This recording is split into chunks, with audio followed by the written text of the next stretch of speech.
Hello everyone, my name is Rizky Febrian Santoso and my student ID is 102,523.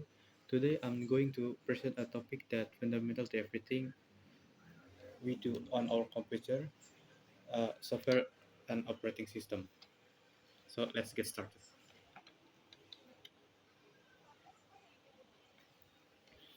Okay, first of all, let's define what software actually is. Simply, software is a set of instruction, data or programs used to operate a computer and execute specific tasks. If you think about it, hardware is the physical part of the computer, the parts you can touch. Software is the exact opposite. It is the intangible, generic term for the application, script, and programs running on the device.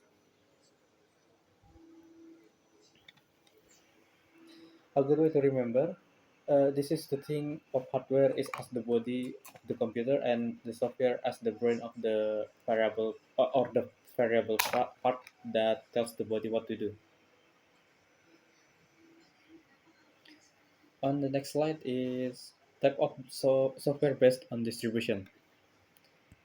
Now, software can be categorized in many ways. One way is based on how it is distributed, and let's look at the five common type we have here.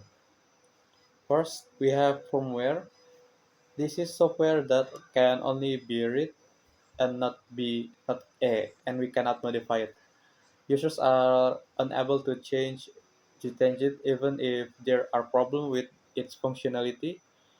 That means even if there is a bug or a problem, the user cannot change it. Second, we have adware. This is free to use, but as the name suggests, it comes with advertisement.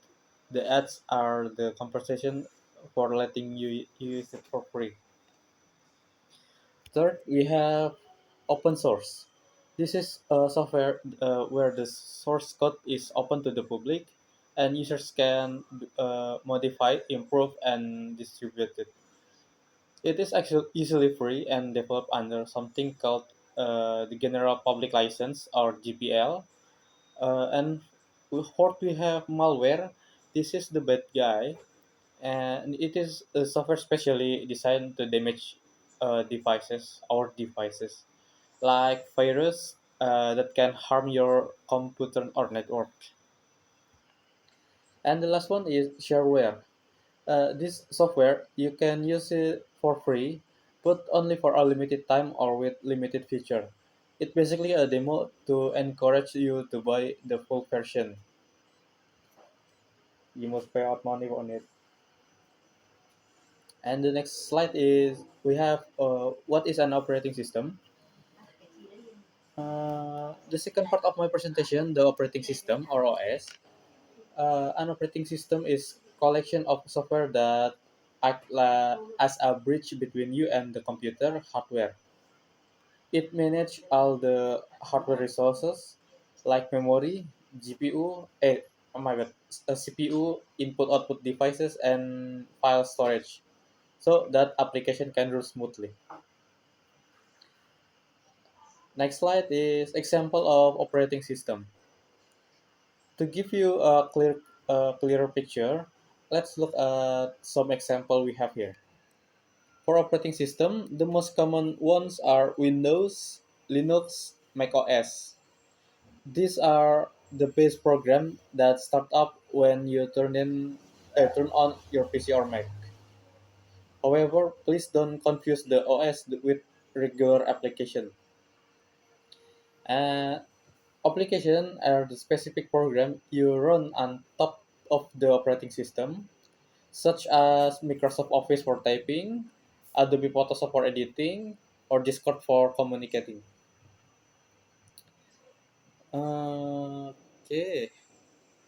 Differences between system software and operating system.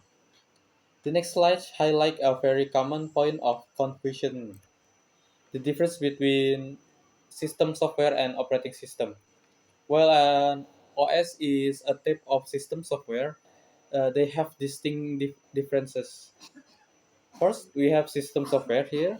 It's a broader term. It manages resources and allow user machine interaction. The key thing to note is that system software only runs when it is required, and it is loaded into the main memory by the operating system. Okay, the next one is operating system. Uh, is the core program. It communicates directly with the hardware and provides a place for application to run. Unlike general system software, the OS runs all the time from the moment you turn on your computer until you turn it off. The OS resides constantly in the main memory. So,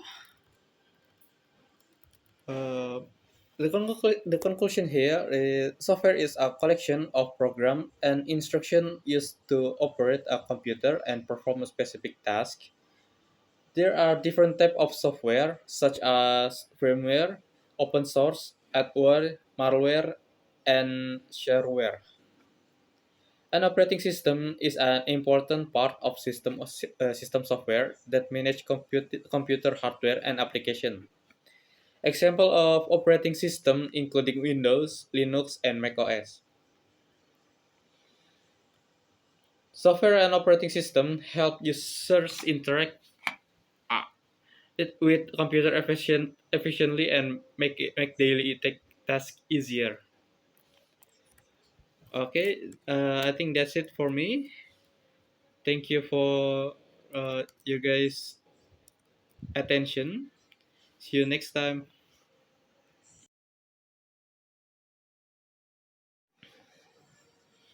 Hello everyone. My name is Rizky Febrian Santoso. This time I would like to present about the history of computer. Oh, my bad. My student ID is 102 523. Okay. Uh, First slide is what is a computer?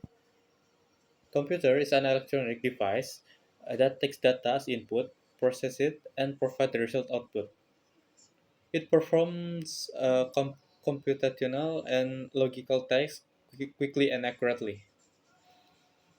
The main features of a computer including speed, accuracy, storage capacity, automation, and versatility. It because of this feature, computers are widely used in education, science, business, entertainment, and many other fields. Next slide is a generation of computers. Computers developed through five generations. The first generation used vacuum tubes. The second generation used transistor. Third one used in integrated circuit or ICs. The fourth gen used microprocessors or CPU, and fifth generation focused on artificial intelligence. Each generation made a computer smaller, faster, and more efficient. Okay, the first generation of computer used vacuum tubes. Vacuum tubes control the flow of electrical current inside the computer. These computers were very large, expensive, and produce a lot of heat, and the size of it is very low too.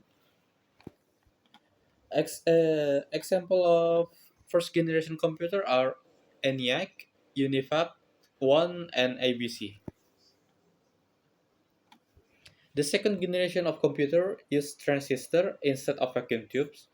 Transistors made computers smaller, faster, and more reliable. During this generation, programming language such as COBOL and Fortran were introduced. Example of second generation computer are IBM 1401, IBM 1794, and UNIVAC 1108. The third generation of computer used integrated circuit or ICs. Integrated circuit combine many electronic components into a small chip. This innovation made computers faster, smaller, and more efficient than before. Example of third generation computer are IBM System 360, my bad, and IBM 370. And the next generation of computer use microprocessor or CPU. A microprocessor integrates thousands of transistors into a single silicon chip. This technology made personal computer possible. Example of fourth generation computer are IBM PC or portable computer, Apple II, and Apple Macintosh. The last generation of computer is based on artificial intelligence and advances microelectronics. These computers focus on technologies such as artificial intelligence or AI, machine learning, robotics, and natural language processing. Modern programming languages such as Python, Java, and C Sharp are commonly used in this generation. Okay, that's it. In conclusion, computers have developed through five generations from vacuum tubes to artificial intelligence technology. Each generation improved computer performance, speed, and efficiency and reliability. Because of these developments, computers have become an essential part of modern life and continue to evolve in the future. Okay, that's all from me in my presentation today. Thank you for your attention. See ya.